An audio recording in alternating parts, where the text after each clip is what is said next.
coisa que eu vejo também é muita gente colocando sempre a culpa no diabo e tirando o seu da reta, né? Tem. Não é? A gente vê isso muito em igreja, né? Ah, foi o diabo que me tentou. Ah, eu. E aí? Até onde ele influencia e até onde é culpa nossa? Porque senão fica fácil também. Fica fácil. Olha, eu não sei se você lembra de um grande evangelista americano chamado Jimmy Swaggart. Pô, ele foi muito grande nos 80, Por né? aí, exatamente. Tinha um programa missionário na televisão e tudo, mas ele foi apanhado. Passava aqui também. Sim, no Brasil. Passava no Brasil. E ele foi apanhado quebrando o 7º mandamento, né, sobre adultério e também a questão financeira, né, se apoderando Foi um do culto da igreja. escândalo enorme lá. Enorme, porque ele era muito conhecido. E eu me lembro do dia em que ele foi à televisão se explicar. E eu nunca esqueci as palavras que ele disse. Eu conhecia em inglês naquela época, tinha acabado de chegar dos Estados Unidos, e ele disse assim: "The devil made me do it." Ah, é? O diabo me fez fazer isso. Ele admitiu que ele tinha feito, mas aí colocou a culpa no diabo. Eu nunca esqueci isso aí. E é protótipo, exemplo do que muita gente faz. Agora, é claro, o diabo sempre tem uma mãozinha, um pezinho, uma influência, alguma coisa naquilo que a gente faz. Mas a responsabilidade final é nossa. O diabo tenta, mas ele não me obriga a pecar. Ele não pega sua mão e não coloca uma arma na tua mão. Ele não faz. E não puxa o gatilho. Não, mas ele coloca a imagem na tua cabeça de você matando o seu inimigo. Não é? Soprar no ouvido. Sentimentos fortes é o que a gente chama de opressão. Ele pode oprimir uma pessoa. Sim. Isso acontece. Acontece. Ele pode Eu já senti muito isso. Muita força. Pensamento, você fala, cara, por que eu tô pensando isso? De onde veio esse pensamento? E que não vai embora, né? Fica constante. Isso é obra satânica. Ele faz. Muito ruim isso, né? E em alguns casos pode haver casos de possessão mesmo, que ele se apodera da pessoa, como foi o caso de Judas, né? Voltando a Judas, está escrito lá no Evangelho que Satanás entrou em Judas. E Judas então se levantou e saiu para entregar Jesus.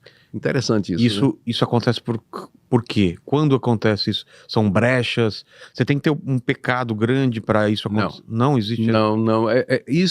Você está fazendo uma pergunta é difícil de responder, pelo fato de que a Bíblia não dá uma resposta. O que a Bíblia faz, nós temos muita pergunta que a Bíblia não responde, a verdade é essa, né? Porque ela não é exaustiva, ela é suficiente para a gente conhecer a Deus e como agradar a Deus, mas ela não dá a resposta para todas as indagações que nós temos. E essa é uma pergunta que você não tem resposta. Por quê? Todos os relatos de possessão demoníaca que você encontra na Bíblia, eles são apenas descritivos. Jesus está caminhando, de repente trazem um homem possuído por um espírito maligno. Jesus expulsa. Não é dito porque que o espírito mal entrou naquele homem, naquela criança, porque às vezes até crianças eram assim. Mas por que entrou nessa criança? A Bíblia não fala. Quando o apóstolo Paulo e os demais escritores do Novo Testamento escrevem a respeito da nossa resistência a Satanás, como a gente deve resistir às tentações e aos ataques do diabo, sempre a estratégia é você dizer não e se revestir de Cristo, mas nunca uma explicação do porquê aquela pessoa está possuída de um espírito imundo. Exemplo mais claro, lá no livro de Atos 16, Paulo e Silas estão na cidade de Filipos para pregar o evangelho, eles são acompanhados de uma moça, diz lá o texto, possuída de Python no grego, que era o nome da divindade responsável por interpretar os oráculos dos deuses. Nossa. Então é espírito de pitonisa, de adivinhação. Era um espírito mau especializado em adivinhar. Tinha possuído aquela moça e ninguém sabe como, porque a Bíblia não diz, mas ela era possuída por aquilo ali.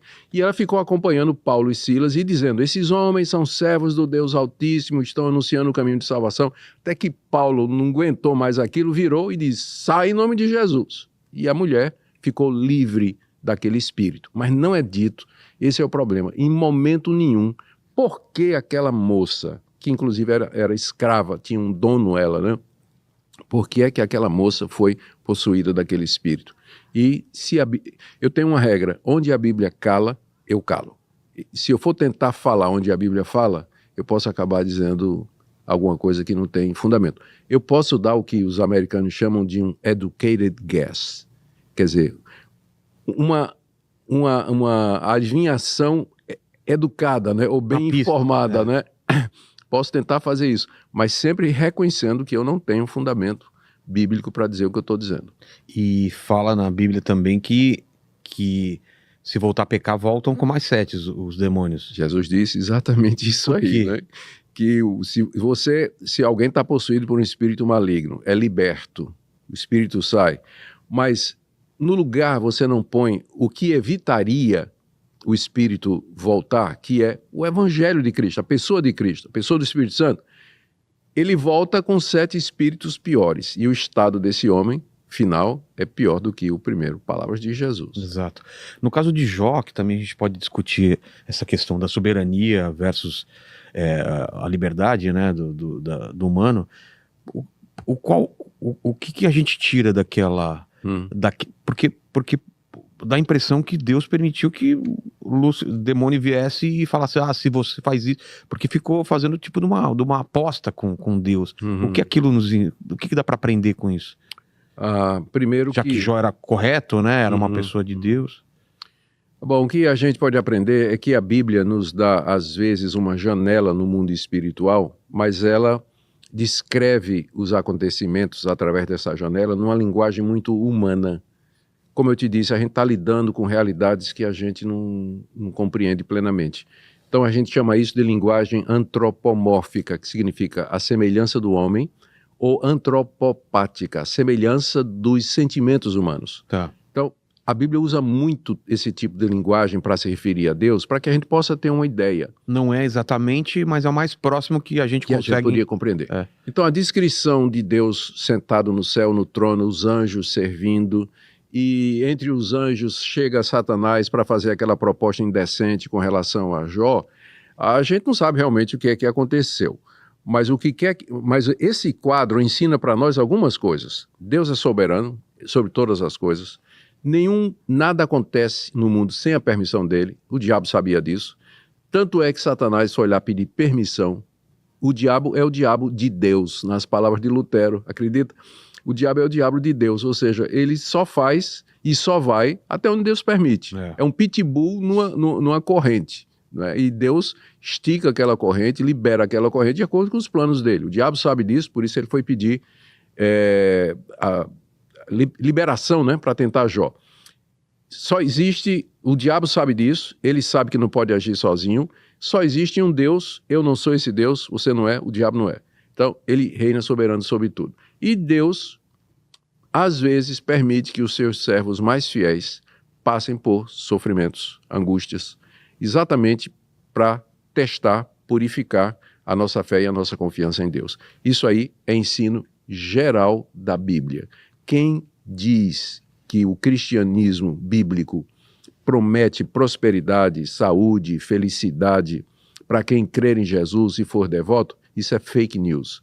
Isso aí é um evangelho falso. Jesus disse que a porta era estreita. E sempre foi. E a gente sempre está sujeito a esse tipo de coisas. Por isso que a gente não pode... Voltando agora ao tema do Rio Grande do Sul. Muitos cristãos fiéis lá do Rio Grande do Sul, eu conheço igrejas lá, conheço pastores, gente crente fiel lá, perdeu tudo. Né? Então, estava no meio, juntamente com os outros, mas era servo de Deus, como Jó, permitiu a provação, a perda de todos os bens, e eles vão sair firmes, vão sair fortes dessa provação, confiantes. Tem sempre um propósito? Sempre tem.